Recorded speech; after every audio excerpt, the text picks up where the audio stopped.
हरे कृष्णा हरे राम भक्तजनों। आज हम वैशाख मास महात्म्य के 20वें अध्याय की कथा में प्रवेश करने जा रहे हैं।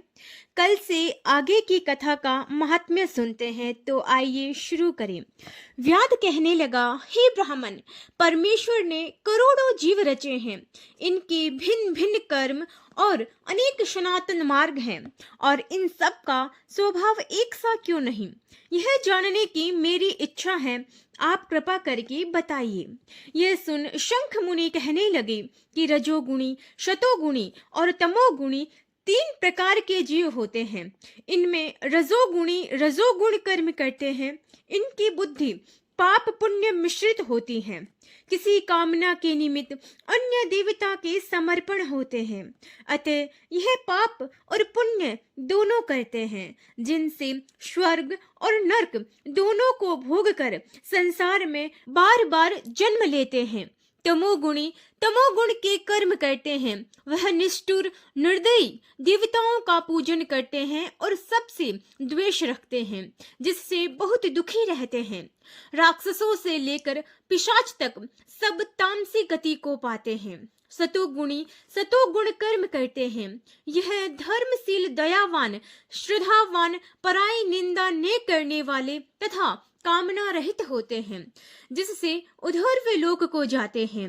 संसार में कभी कभी इन गुणों में विषमता भी हो जाती है। इसी कारण ऊंचे नीचे कर्म करने से सुख दुख अभाव पाते हैं और प्रकृति का कभी नाश नहीं होता। अपने अपने गुणों से कर्मों के फल भोगने पड़ते हैं। पूर्ण काम विष्णु भगवान में कोई विषमता नहीं। वे उत्पत्ति, पालन और संहार सम्मान भाव से करते हैं। व्याध कहने लगा कि हे मुने, पूर्ण भोग वाले मनुष्यों की मुक्ति कब होती है? सृष्टि काल या अंत काल अथवा स्थिति काल में? और इनके काल की मर्यादा कितनी है? तब शंख बोले, 4 सहस्त्र युग ब्रह्मा जी का एक दिन और इतनी ही एक रात्रि होती है, जो मिलाकर ब्रह्मा जी का एक दिन होता है।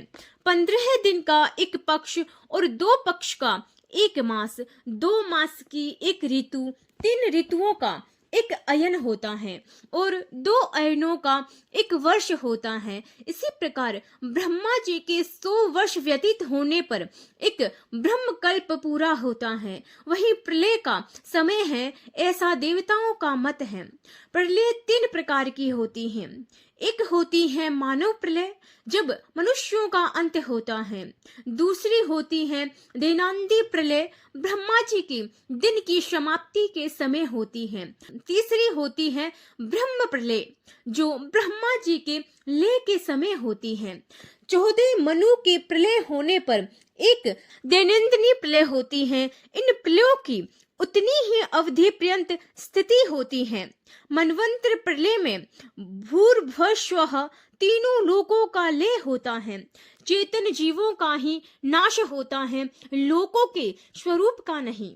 केवल उन लोकों में पूर्ववृत्त जल पलावन हो जाता है। अंत में चेतन जीवों की पुनः उत्पत्ति होती है। और हे व्याध, दैनंदिनी प्रलय में ब्रह्मा जी के शयन करने पर चेतन अधिभूत जीवों सहित लोकों और लोकस्थ सबका नाश होता है। केवल सत्य लोक रह जाता है। कोई कोई तत्वाभिमानी देवता और मुनि ही तथा सत्य लोक के शयन करने वाले ही बचे रहते हैं। वे सब कल्पांत तक सोते रहते हैं। फिर रात्रि के समाप्त होने पर पूर्व सृष्टि के अनुसार ब्रह्मा जी सृष्टि की पुनः रचना करते हैं। ऋषि, देव, पितृलोक और वर्ण धर्मों सहित 4 वर्णों को अलग अलग रचते हैं। तब चक्रधारी विष्णु के 10 अवतार पुनः नियम के अनुसार होते हैं। जो देवता ऋषि ब्रह्मा जी के संग मुक्ति पाने वाले हैं, वह ब्रह्मलोक में ही रहते हैं। और जो राजा, साधु और सिद्धि को प्राप्त हुए ब्रह्मलोकवासी हैं, वह सब सत्यलोक में ही स्थिर रहते हैं, यहाँ नहीं आते। कलयुग समाप्त होने पर दैत्यों का नाश होता है, फिर वे अपने कर्मानुसार वैसे ही कर्म करने वाले होते हैं और अपने निर्णय स्थान पर अपने अपने गोत्रों में जन्म लेते हैं। अब तेरे सामने सृष्टि काल और मुक्ति काल वर्णन करूंगा, सो सावधान होकर सुन। देवाधिदेव भगवान का एक निमेष ब्रह्मा जी के कल्प के बराबर होता है। तदंतर भगवान का उतना ही उन्मेष अर्थात पलक का खुलना होता है। निमेष के अंत में उन्हें अपने कुशिष्ट लोगों के सृजन की इच्छा होती है। जब ब्रह्मा से लेकर मनुष्य तक विष्णु की कुशीगत होकर भी ध्यानावस्थित रहते हैं, उन्मेष के प्रथम भाग में चतुर्व्यूहात्मक विभु षाढ़गुड्य होकर व्यूह में स्थित वासुदेव से ब्रह्मा को सायुज्य मुक्ति देकर महाविभु तत्पश्चात महात्माओं को तत्व ज्ञान रूपी सारुष्य मुक्ति देते हैं, किसी को समीप मुक्ति देते हैं तथा अन्य मनुष्यों को सालोक्य मुक्ति देकर अनिरुद्ध रूप से संपूर्ण स्थित लोकों का अवलोकन करते हैं। प्रद्युम्न से सृष्टि के रचने का विचार करके माया, जया, कृति और शांति आदि शक्ति से युक्त महाविष्णु भगवान भिन्न कर्म और आशय वाले लोक की रचना करते हुए स्वयं पूर्व काल नेत्र खोलने के अंत में फिर विष्णु भगवान योग माया का आश्रय लेते हैं, युहस्त संकर्षण से चराचर नाश करते हैं। यह सब उस महात्मा का अवर्णनीय काम है। यह कार्य ब्रह्मादिक और योगियों द्वारा भी अकथनीय है। यह सुन व्याध ने पूछा कि हे महाराज, भागवत धर्म कौन से हैं और किन धर्मों से विष्णु भगवान प्रसन्न होते हैं?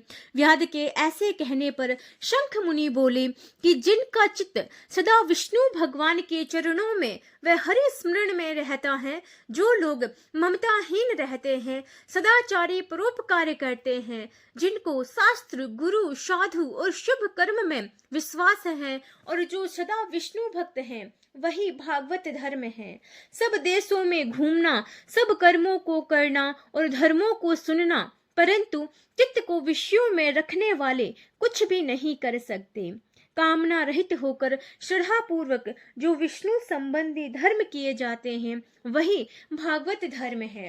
इस लोक में और परलोक में सुख देने वाले क्षीर सागर में लक्ष्मी जी को भगवान ने वैशाखोक्त धर्म बतलाए हैं, जो विष्णु भगवान को प्रसन्न करते हैं। धन्य पाकर बावड़ी, कुआं, सरोवर बनवाना, मार्ग में छाया करना, प्याऊ बनवाना, सुपात्रों को दान करना, छतरी, जूता, खड़ाऊ, सुगंधित द्रव्य, कपूर, पुष्प, तांबुल, गौरस, शहद, चटाई, कंबल, पलंग, वस्त्र, अन्न का दान और गोदान, रास्ते के थके हुए ब्राह्मण आदि के चरण धोना, पंखा में हवा करना, उबटन करना, शरबत पिलाना, नमक मिली छाछ, ईख, ककड़ी तथा रसायन का दान संपूर्ण पापों को नाश करने वाले हैं।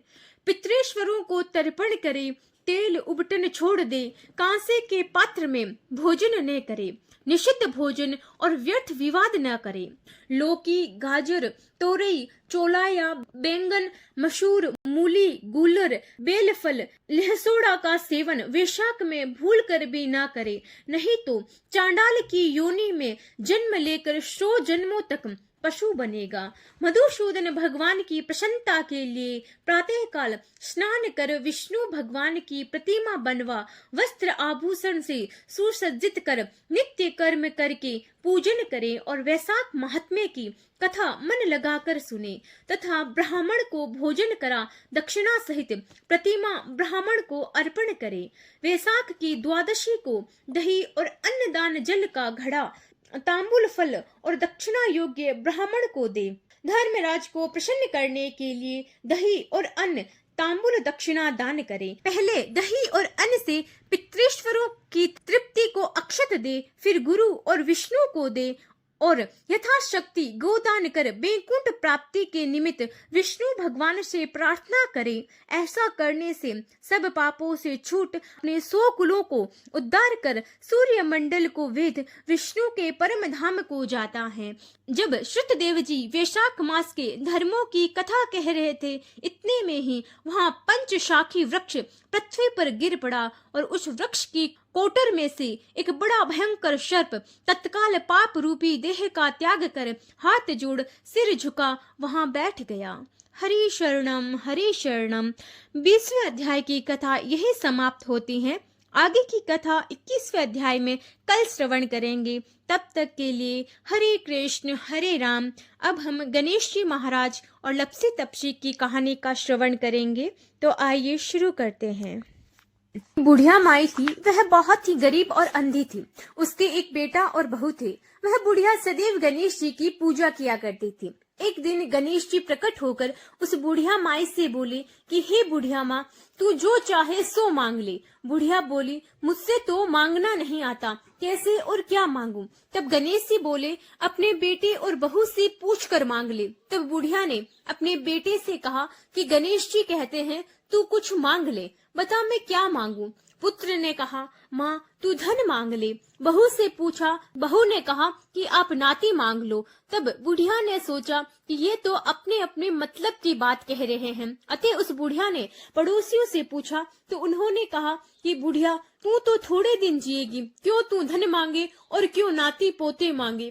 तू तो अपनी आंख की रोशनी मांग ले, जिससे तेरी जिंदगी आराम से कट जाएगी। इस पर बुढ़िया माई गणेश जी से बोली कि यदि आप प्रसन्न हैं तो मुझे 9 करोड़ की माया दे, निरोगी काया दे, अमर सुहाग दे, आंखों की रोशनी दे, नाती दे, पोता दे और सब परिवार को सुख दे और अंत में मोक्ष दे। यह सुनकर तब गणेश जी बोले कि बुढ़िया माँ, तूने तो हमें ठग लिया, फिर भी जो तूने मांगा है वचन के अनुसार सब तुझे मिलेगा। और यह कहकर गणेश जी अंतर ध्यान हो गए। उधर बुढ़िया माँ ने जो कुछ मांगा वह सब कुछ मिल गया। हे गणेश जी महाराज, जैसे आपने उस बुढ़िया माँ को सब कुछ दिया वैसे सबको देना। बोलिए गणेश जी महाराज की जय। अब लपसी तपसी की कहानी शुरू करते हैं। तो आइए शुरू करें। एक लपसी था, एक तपसी था।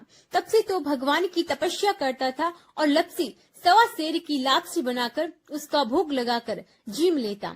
एक दिन दोनों लड़ने लगे। लपसी बोला मैं बड़ा, तपसी बोला मैं बड़ा। इतने में नारद मुनि आए और बोले कि तुम क्यों लड़ रहे हो?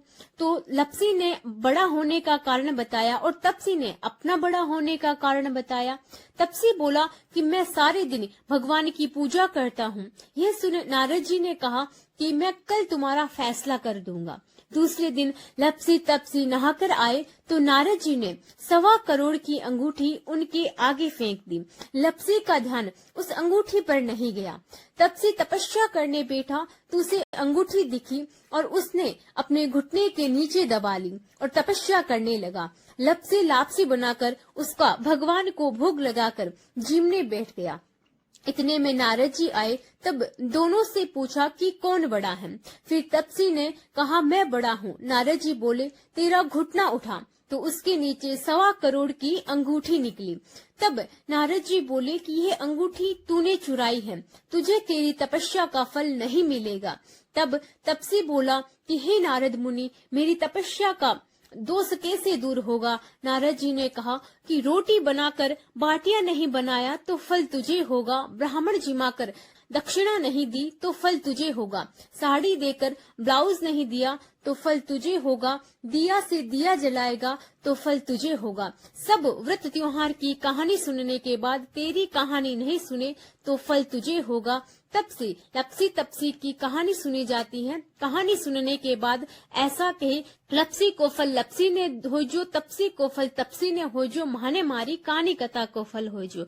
बोलिए गणेश भगवान की जय, लपसी तपसी की जय, विष्णु भगवान की जय। अगर आपको ये वीडियो अच्छा लगा हो तो इसे लाइक, शेयर एंड सब्सक्राइब जरूर करें।